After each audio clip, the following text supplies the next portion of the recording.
I've worked nights for most of my adult life, and I can tell you that the worst shifts aren't the dangerous ones. They're the quiet ones. The ones where nothing is supposed to happen and then something does, and you spend the rest of your life trying to decide whether you actually saw it. I'm going to tell you about Sundrift Bay.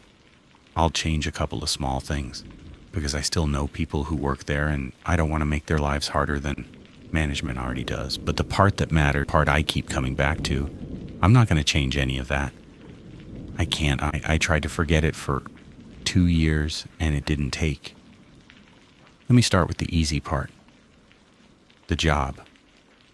Sundrift Bay Water Park sits off a state highway about 40 minutes outside the city. The kind of place you only end up at on purpose. It's old. It opened sometime in the late 70s, got a big renovation in the 90s, and then mostly just kept going on momentum after that.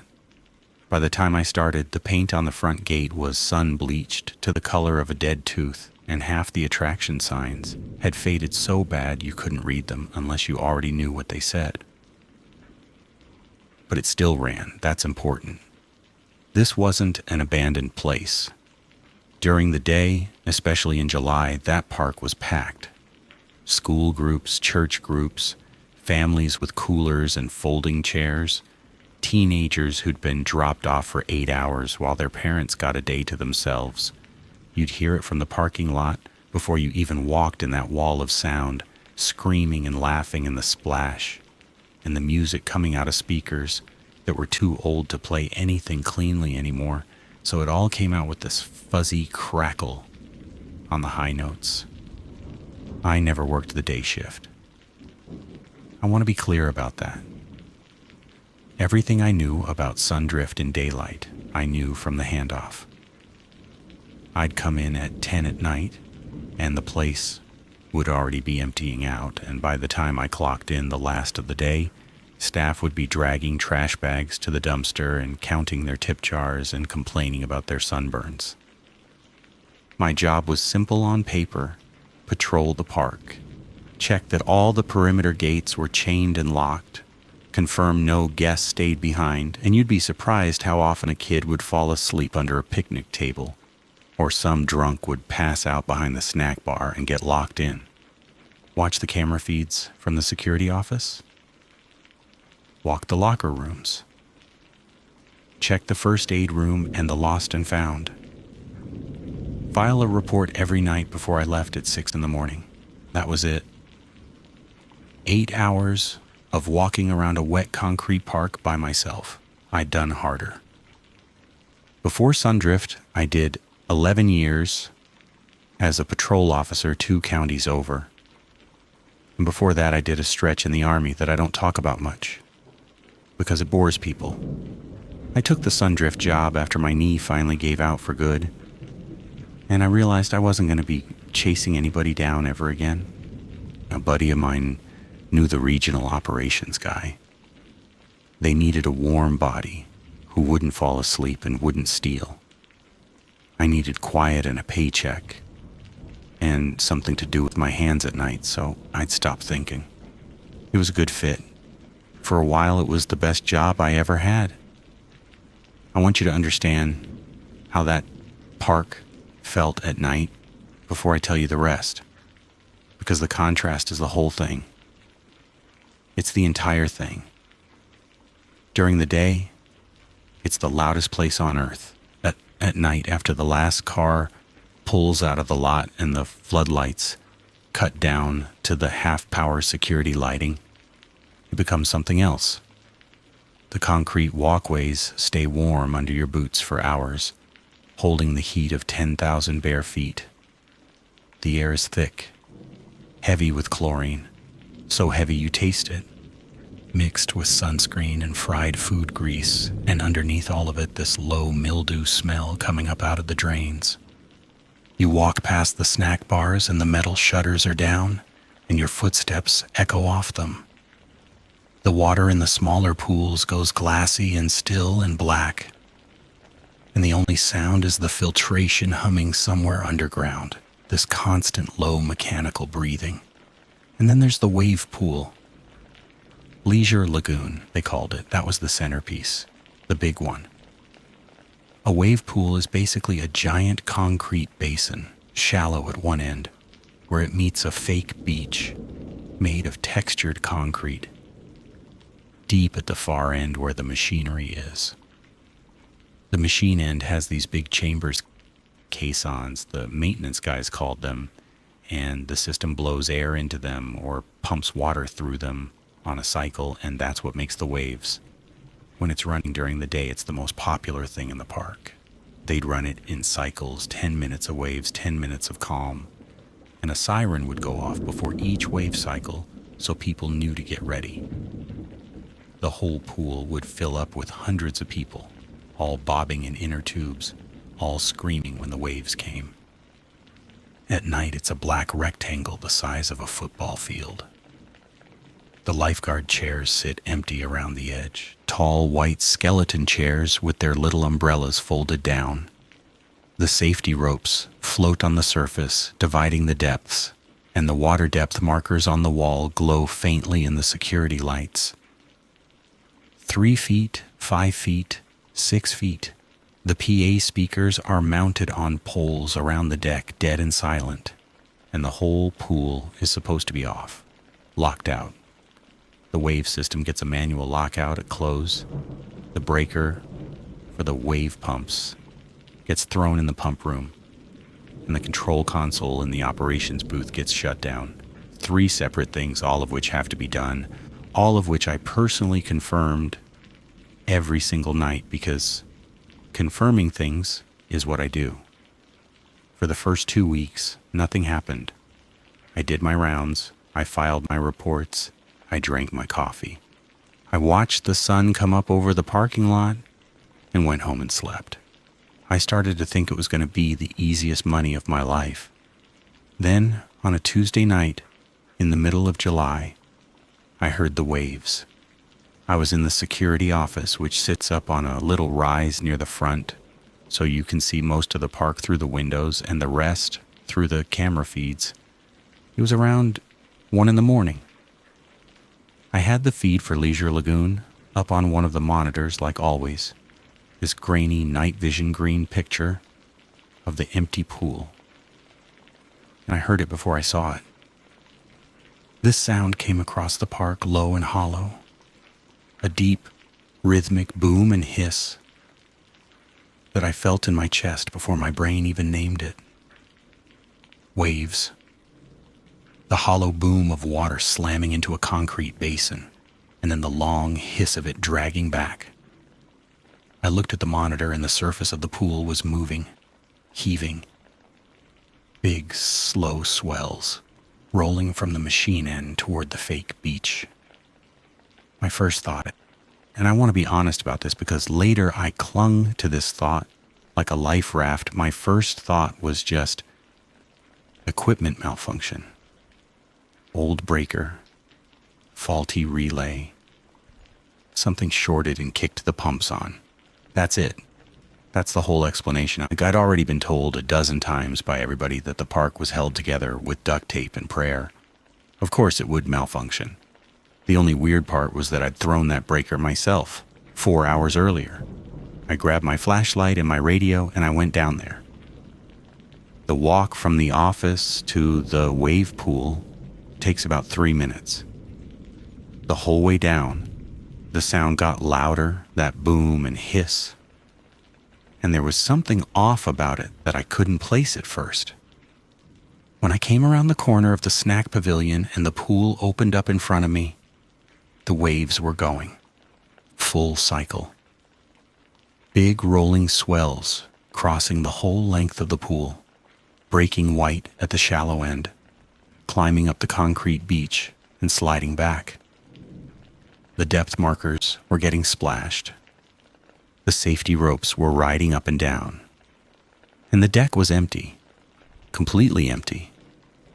Just me and a few thousand square feet of moving water under half-dead security lights. I went straight to the operations booth, which is this little glassed-in shack on the deck where the daytime crew runs the wave cycles and watches the swimmers. It was locked. I unlocked it. Inside the control console was dark. The main power switch for the console was in the off position. The screen that shows the active wave cycle start time, cycle duration, all of that was black. According to that console, the wave pool was not running, but I could hear it. I could see it through the booth window, the waves climbing the beach, not 40 feet away. So I went to the pump room, which is on the machine end. A heavy steel door with a keypad and a separate physical lock. Staff only.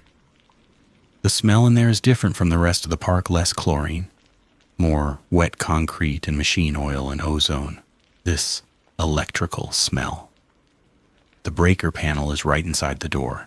I opened it and I looked at the breaker for the wave system and it was off. It was in the off position. I put my hand on it. I felt it. Off. And through the wall, through 6 inches of concrete, I could hear the pumps running. That deep mechanical breathing, working hard, cycling. I'm going to tell you what I did because I think it matters that I was methodical about it from the very beginning. I didn't panic. I didn't run. I did my job. I went through every step. I confirmed the lockout was engaged. I confirmed the breaker was off. I confirmed the console was dark. 3 separate systems all saying the wave pool was dead. And the wave pool was running anyway. I went back out to the deck and I stood at the edge of the pool and I watched it for the rest of the cycle. It ran for almost exactly 10 minutes. And then it stopped. Not all at once, it wound down, the way it does during the day, the swells getting smaller and smaller, the boom getting softer until the surface just rocked gently and then went still and flat and black. And the only sound was that filtration hum again. 10 minutes, a full standard cycle, the same length they run during the day. I wrote it up exactly like that. Wave pool observed running from approximately 1:04 a.m. to 1:14 a.m. Lockout engaged. Breaker off. Console powered down. No personnel on site. Cause unknown. I recommended maintenance inspect the wave system. I signed it and I went home and I slept fine because I'd convinced myself it was a wiring problem and wiring problems get fixed. The maintenance supervisor was a guy named Dale, heavy-set, mid-50s, been at the park longer than anybody. The kind of guy who could fix anything and was sick of being asked to. I caught him the next afternoon when I came in early on purpose, and I told him what I saw, and I watched his face do something I didn't understand at the time. It went still. Careful. He said the wave system can't run with the breaker off. Said it like he was reading it off a card. I said, I know. That's why I'm telling you. He said it must have been the filtration I heard. The filtration runs all night, and it can fool you. I told him I watched the waves cross the whole pool and break on the beach. The filtration does not do that. And he looked at me for a second, and he said, you probably didn't get the breaker all the way off. And then they stick. You got to really seat it. And then he walked away. Now I want to be fair to Dale, because Dale wasn't a liar. I figured that out later. Dale was something worse than a liar.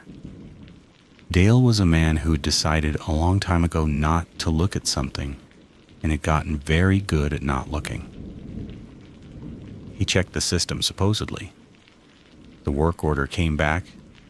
No fault found. Recommend monitoring. Management's response and management at this point was mostly a regional operations manager named Priya, who covered 4 parks and was almost never on site. Management's response was that the wave pool was old, that it might have a ground fault or a relay issue, and that as long as it wasn't running during the day with guests in it, it was a low priority. Monitor and report. Don't touch it. So I monitored, and here's where it stops being a story about a broken pool and starts being the thing I actually have trouble telling. It ran every night. And it ran at the same time. I started logging it precisely because precision is the only thing I had. The first night, 104. I had assumed that was random. It wasn't. The next night it started at 104 again, then 104 again. Within a week, I could set my watch by it.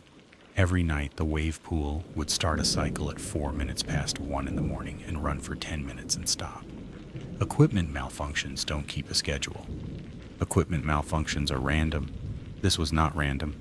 This was a timetable. And then the cycles started behaving wrong. The thing about a wave pool is the water does the same thing every time. The machine makes the same waves. They cross the pool, they break on the beach, they pull back. It's mechanical, it's identical every cycle. That's the whole point of a machine. But about 10 days in, I was standing on the deck watching the 104 cycle, and the waves weren't uniform anymore. They were breaking unevenly. There'd be a stretch in the middle of the pool where the water churned different than the rest, chopped up. I hated this thought when I had it. I pushed it away, like the way water gets choppy when there are a lot of people in it. When there's a crowd churning it up. The waves would roll in clean from the machine and then hit this patch of disturbed water in the middle of the pool and break apart. And there was nothing there. Nothing in the water. I had my flashlight on it. The surface was empty. I stood there, and I watched the empty water behave like it was full of people, and the hair on my arms stood up, and I told myself it was a current thing. Reflections off the depth markers.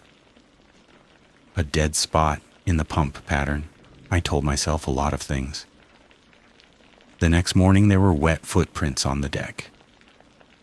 Let me be specific because the specifics are what got to me. The deck around the wave pool is textured concrete, and it dries fast in summer because it holds so much heat.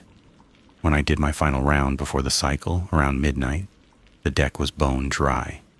I always checked, because a wet deck is a slip hazard, and a slip hazard is a liability, and liability is the only language management speaks. Dry. I'd swear to it. After the cycle stopped, I walked the deck like I'd started doing, and there were footprints. Small ones, kid-sized, bare feet.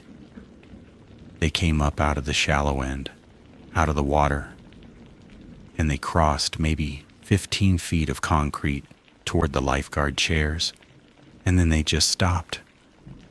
They didn't fade out. They didn't walk to a towel or a gate. They walked 15 feet and ended mid-stride like whoever made them had been picked up or had stopped existing. I stood there with my flashlight and I followed them with the beam. And I felt something I hadn't felt in a long time. Not since the job 2 counties over. Not since some of the calls I went on there. That cold drop in your stomach.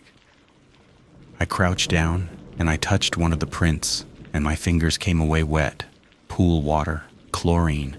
I photographed them with my phone. I want you to know I have those photos. I look at them sometimes. In the photos, they just look like wet marks on concrete. And if I showed them to you, you'd say, so what? Somebody walked out of the pool. But nobody walked out of the pool. There was nobody in the pool. There was nobody in the entire park, except me.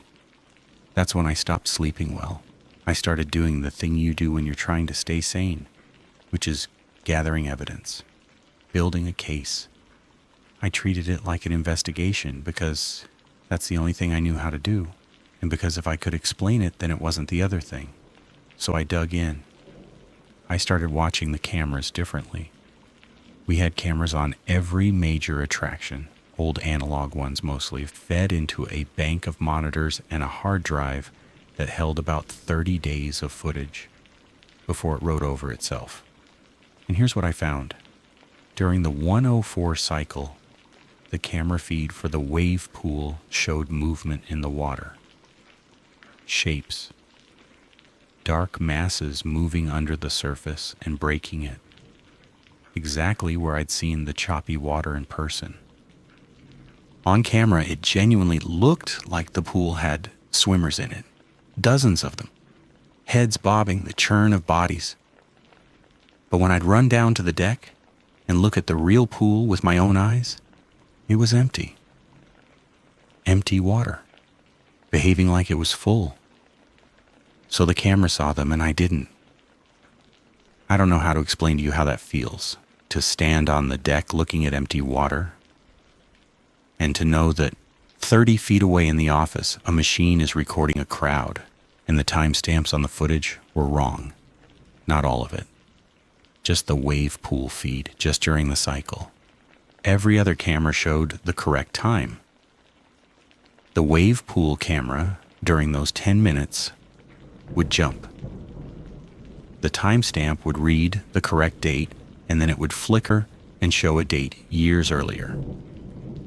Same time of day, 1:04 in the morning, but a year that was, depending on the night, anywhere from 12 to 20 years back. Then the cycle would end, and the timestamp would snap back to correct. That was the first time I had a date to chase, a specific summer, years before I ever set foot in that park. The PA system started up about a week after the footprints. The park's PA is ancient. Big horn speakers on poles, the kind that crackle and pop. During the day, they play music and safety announcements and the occasional, "Would the parents of so-and-so please report to guest services?" At night, they're dead, cut at the main board in the operations building.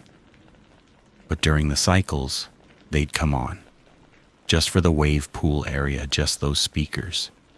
And they'd play old safety announcements. The standard wave pool stuff in this cheerful recorded woman's voice, fuzzed out and crackling. The wave pool will begin its next cycle shortly.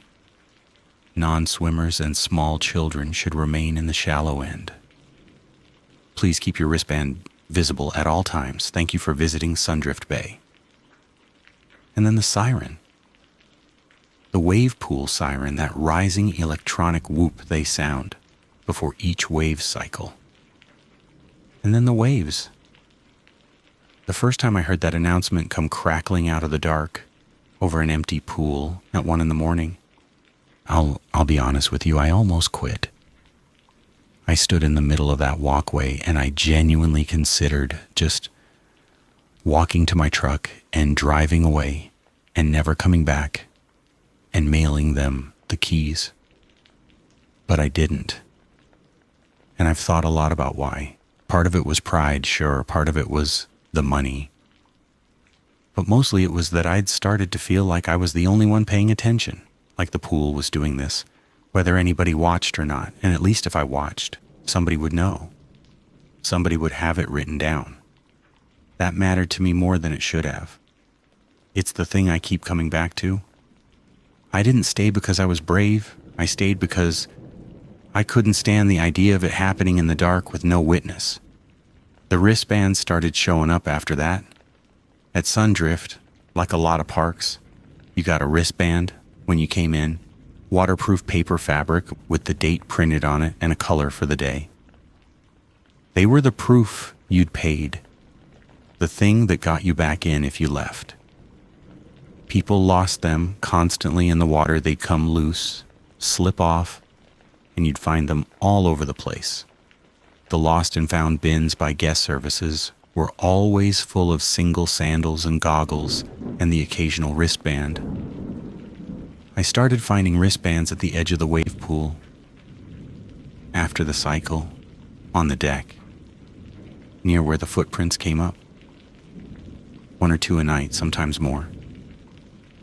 And at first I thought, okay, these are just left over from the day, blew over here, whatever. But I started reading them. And the dates on them were wrong. They were old. The colors were colors they didn't use anymore. Dale told me later they'd changed their wristband vendor years back. The dates printed on the bands I was finding were all from that same summer. The camera timestamps kept jumping too. I started a bin of my own.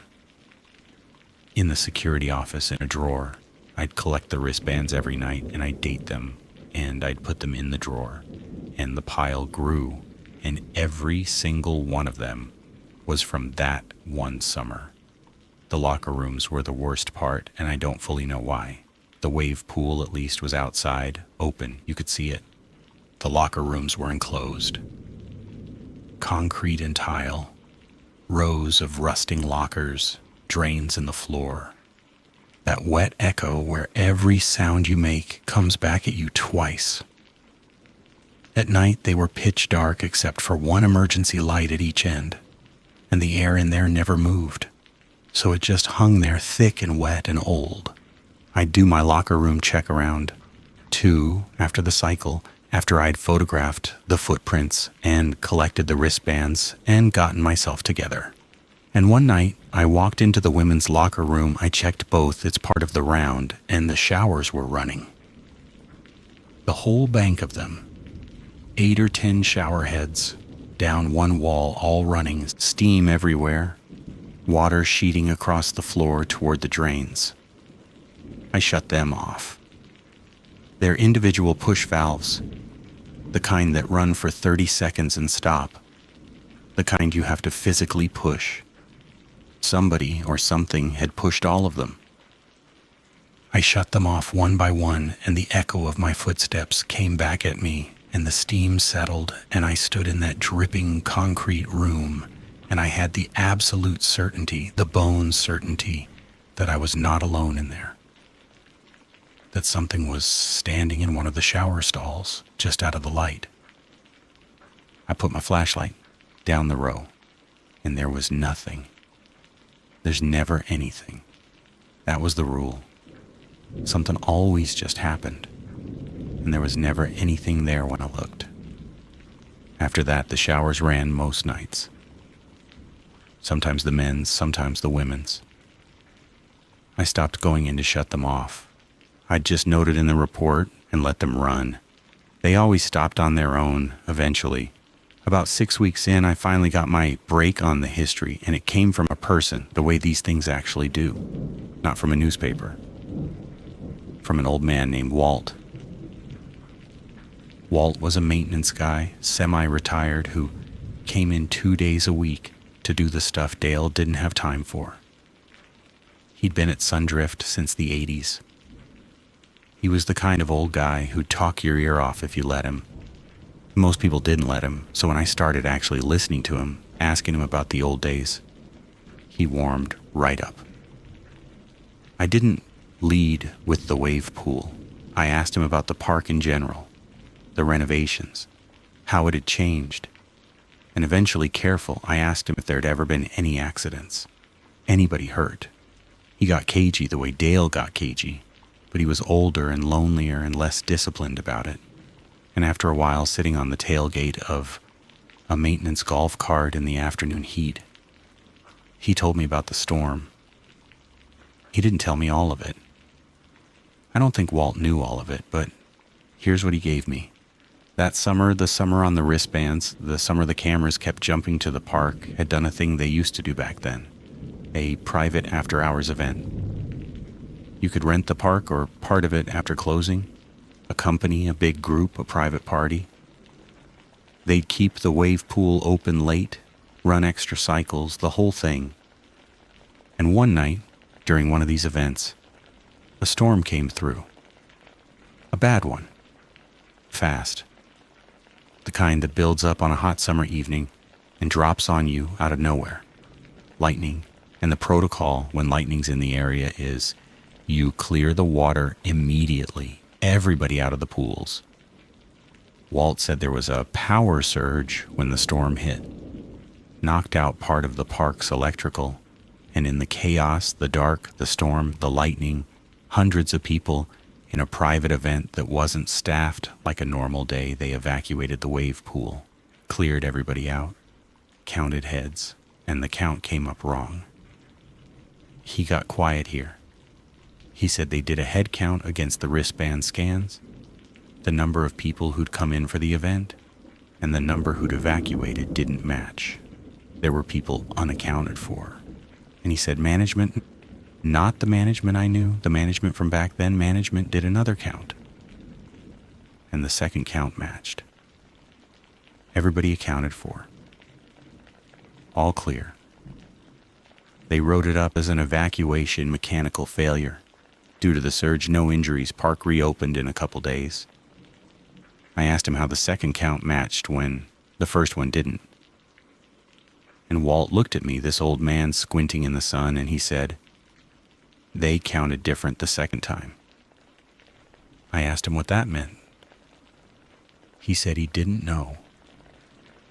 He said he wasn't there for the counts, he just heard about it after, and he was told to fix the wave system electrical and not worry about the rest. And he said the thing that I've never been able to put down. He said the lifeguards from that night, the young ones, a couple of them wouldn't come back to work after. And one of the girls, she kept saying she'd done a bad count. That she'd cleared the pool, but she hadn't really walked the whole thing in the dark. She just called it clear so they could get everybody to shelter. She kept saying that, and then she quit too. A bad count. Cleared the pool, but didn't really walk it. In the dark. In the storm. Called it clear. I want to be careful here because this is the part where it would be easy to make it lurid. And I won't do that because what's underneath it is sad, not scary. And the sad part is the true part. I think some people didn't get out of that pool. I think in the dark and the storm and the panic of a private event that was never staffed for an emergency, somebody called the pool clear when it wasn't. And the count that matched the second time matched because somebody made it match on paper. Because a count that matches is a clean incident report, and a count that doesn't is a lawsuit and a closure and the end of everybody's job. I don't think it was cartoon evil. I think it was a scared kid and some scared managers and a piece of paper that made the problem go away. That's so much worse than evil. Evil you can fight. This was just people being weak in a bad moment and then spending 20 years not looking at it. And I think the wave pool never accepted the count. That's the closest I can come to explaining it. The wave pool runs its cycles, day or night, and every cycle the system counts attendance. That's a real thing. The old system tracked estimated attendance per cycle for capacity and liability. And somewhere in that machinery, in that old logic, the pool is still running the cycle from that night, the one that never properly ended, and it's still counting, and the count is still wrong, and it will not stop running until the count comes out right. It's not haunted the way a house is haunted. It's haunted the way a math problem is haunted. There's an error in it, and it cannot rest until the error is fixed, and there is nobody left who knows how to fix it. I went and found the old logs. Of course I did. The wave pool, even the old system, kept a log of cycles and estimated attendance, and it dumped to a printer in the operations building, and the old printouts got boxed up and shoved in a storage room because nobody ever throws anything away at a place like that. I spent 3 nights going through boxes. I found the night of the storm. The cycle log just stops. Mid-evening, the entry stop, which lines up with the power surge. The last logged cycle that night shows an attendance number, an estimate of people in the pool, and then nothing. The system went down with that number still active, still counted, never closed out. And here's the thing that put the cold all the way through me. The current system, the one running now, the one I'd watch start its phantom cycle every night at 1:04. It was logging attendance too. Every night. I'd pull the cycle log in the morning, and there it was. A 1:04 a.m. cycle, 10 minutes, with an attendance number. For a closed, empty, locked park. The system was counting swimmers every single night, and the number changed. Some nights it'd log 40-some nights 60. It moved around. And I started writing the numbers down next to my own logs, and I noticed something I really wish I hadn't. The number was trending down, slowly, over weeks. The first nights I tracked it, it was up in the 60s. By late August, it was in the 30s. The count was going down, like the pool was slowly clearing.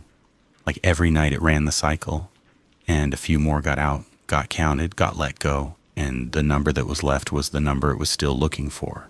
I did the math on it just for myself, on the back of an incident form. At the rate it was dropping, it had hit 0 sometime in the fall. I didn't know what happened when it hit 0. I still don't, not for sure, but I had a feeling. And the feeling was that the pool was looking for the last few, the ones from the bad count. And I had a worse feeling, which was that it might not be picky about whose head it counted to close the gap. Because by then, it had started reacting to me. It started small. The lifeguard chairs. There are 6 of them around the wave pool, tall white chairs, heavy, the kind you have to really drag to move. During the day, they're positioned facing the water, obviously, so the guards can watch the swimmers. At night, the day crew turns them. It's a procedure. They rotate the chairs to face outward, away from the pool, at close. Don't ask me why. Dale said it was an old rule. Something about sun damage to the seats, keep them facing away from the morning sun. Doesn't matter.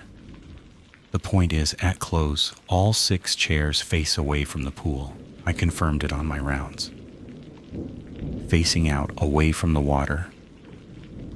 And then one night after the cycle, they were facing the pool, all 6. Turned around to watch the water. I hadn't touched them. Nobody had touched them. They weigh 80 pounds each, and they'd been silently turned to face the empty pool. The way they'd face a pool full of swimmers that needed watching. After that, they were always turned by morning. I'd turn them back out on my round, and by the next round, they'd be facing the water again. I stopped turning them back. It felt rude somehow, like arguing with somebody about their job. Then the PA started using words that weren't on the recordings. The safety announcements were a loop, the same cheerful recorded woman. But one night in the middle of the loop, the voice changed. It went from the recording to something rougher, live, a young man's voice, tired and stretched thin. And it said a wave pool command, the real ones. Clear the pool, lightning in the area, everybody out all the way out. Walk it down, walk the whole pool. A lifeguard's voice, running the emergency. The thing that should have been said that night and maybe wasn't or wasn't done right. He said it twice, and then the recording came back like nothing happened. And then a few nights after that, it said my name. I was on the deck. The cycle was running. The PA crackled, and the recorded woman cut out, and the rough young voice came on, and it said my name, my actual name, and then it said, "You're on the stand tonight." On the stand. That's lifeguard talk for being up in the chair, on duty, responsible for the water. It told me I was on duty. It put me on the stand. I went back to the office and I pulled my own duty log, the security log, the one that tracks who's on site and on shift. And there was an entry I didn't make, an entry assigning me to the wave pool on a date from that summer, years before I ever worked there. The system had me on duty at the wave pool the summer of the storm, on the stand, watching the water. I want to tell you I quit then. I didn't. I keep saying that. And I keep not having a good reason, except the one I gave you, the witness thing, and one more I'll admit to now. I'd started to feel responsible. Stupid, I know. I never worked there. I wasn't the kid who called the bad count. But the system had put me on the stand. And some part of me, the part that did 11 years on patrol and went on the calls I don't talk about, that part of me looked at a count that was wrong, and people who were unaccounted for, and a pool that wouldn't stop looking for them. And it could not walk away from that. That's a sickness, that feeling. But it's the only thing about this whole story I'm not ashamed of. The last night was the second week of September. I knew it was going to be the last night because I'd been watching the count, and the night before it had logged 11. 11 swimmers, down from 60-some in July. It was almost done counting, almost cleared. And I had this certainty, the same bone certainty I'd had in the locker room, that when it hit 0, it was going to need exactly the right number of bodies in the water to close it out, and that it had put me on the stand for a reason. That night I broke procedure for the first time in my life. I didn't throw the breaker. Hear me out. I'd thrown that breaker every night for 2 months, and it ran anyway. The lockout, the breaker, the console, none of it ever stopped it. So that night I left the breaker on. I left the console up. I figured if it was going to run, let it run on its own power, on the real system, and let the real system log the real count and let it finish. I had this idea. It sounds insane. Saying it out loud, I had this idea that the reason it never finished, the reason it kept running every night with the count, never quite reaching 0, was that every night somebody, me or Dale or whoever, kept killing the systems, kept interrupting the cycle, kept stopping it from ever properly closing out the way that night 20 years ago never got to close out. Maybe it just needed to run all the way through one time, uninterrupted, with the real count on the real board, and then it could rest. So at 1:04, the cycle started. On the real system this time, the console lit up. A cycle began 10 minutes and the attendance counter came up and it read 11. And I went down to the deck. I shouldn't have. Every instinct I had said stay in the office, but the PA had put me on the stand, and I'd decided somewhere in the last 2 months that I was going to take the stand. I walked down to the wave pool while it ran, and I climbed up into the center lifeguard chair. The tall one, the 80-pound one that was facing the water, and I sat in it and I watched the pool. The waves came in. Big, slow swells out of the machine end. And the middle of the pool churned. That choppy, disturbed water, the crowd that wasn't there. And on the deck, the wet footprints came up out of the shallow end, more than I'd ever seen. Dozens of them crossing the concrete. And the PA played the woman's voice, and then the young man's voice, and the showers in both locker rooms ran. I could hear them. And the whole park was awake and wet and counting. And I sat in that chair, and I made myself watch the water the way a lifeguard watches water. I scanned it, end to end, the way you're supposed to, walking it with my eyes. And the counter on the console behind me in the dark booth, I could hear it. It doesn't make noise, but I swear I could feel it counting down. 11. The cycle ran and the water churned, and I watched. And I did the thing that kid couldn't do in the storm 20 years ago. I walked the whole pool with my eyes. I didn't call it clear until I'd actually looked at every foot of it. I sat in that chair for 10 minutes and I watched a pool full of people I couldn't see, and I counted them. And I let myself believe they were there. Because they were. They had always been there. And the only thing anybody had ever done wrong was refuse to look at them. At the end of the cycle, the waves wound down, smaller and smaller. The boom got softer. The footprints on the deck stopped appearing. The showers somewhere behind me shut off one by one. The PA crackled and went silent, and the water rocked and went still and flat and black. I climbed down, and I went to the booth, and I looked at the console. The cycle was complete, and the attendance counter read 0, 0, For the first time, the count was clear. The pool was empty. Properly empty. I'd never seen it read 0 before. It always stopped with a number still on it. This time it ran all the way down. Clear pool, all accounted for. Everybody out. I stood in that booth and I cried, and I'm not a man who cries, and I'm not going to pretend I fully understand why I did. Except that it felt like something had been carrying a weight for 20 years and had finally been allowed to set it down. The pool felt different after that, empty in a normal way, just water in a concrete box. It never ran again at night. I worked there another month, and the 104 cycle never came back. No footprints, no wristbands, no showers, no PA. The lifeguard chairs stayed facing out where I left them. It was just a water park at night, quiet and wet and boring. The easiest money in the world. Exactly like I'd thought it would be when I started. I filed my last report and I gave my notice in October. Not because I was scared, because I was done. Whatever I was there to do, I'd done it.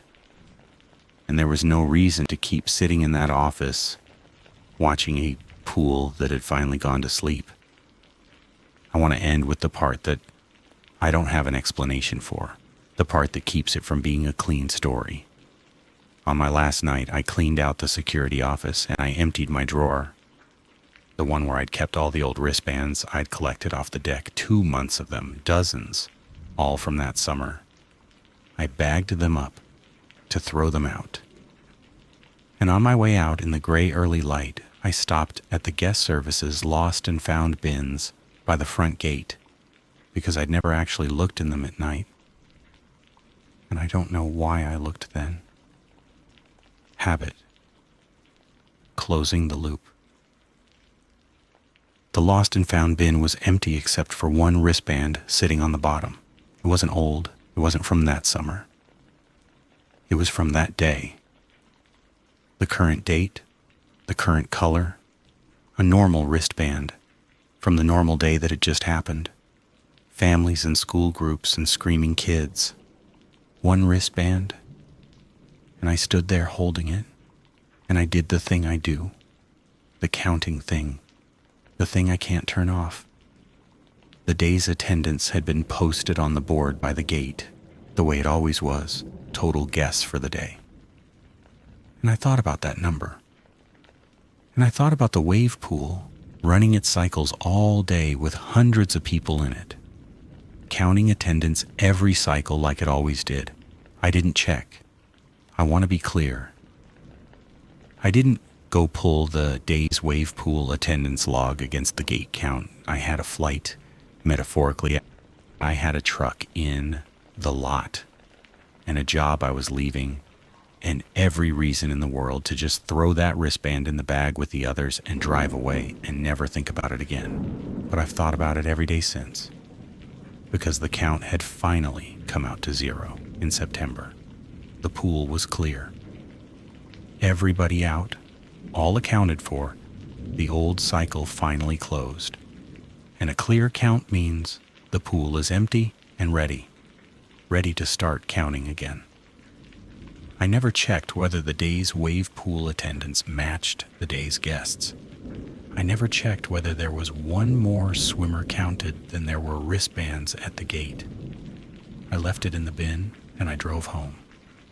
But sometimes, on a hot night with the windows open, I'd swear I can hear it. 40 minutes away, off the state highway. That rising electronic whoop. The wave pool siren sounding before a cycle, telling everybody to get ready. And I count the seconds until the waves come, and I think about who's in the water this time.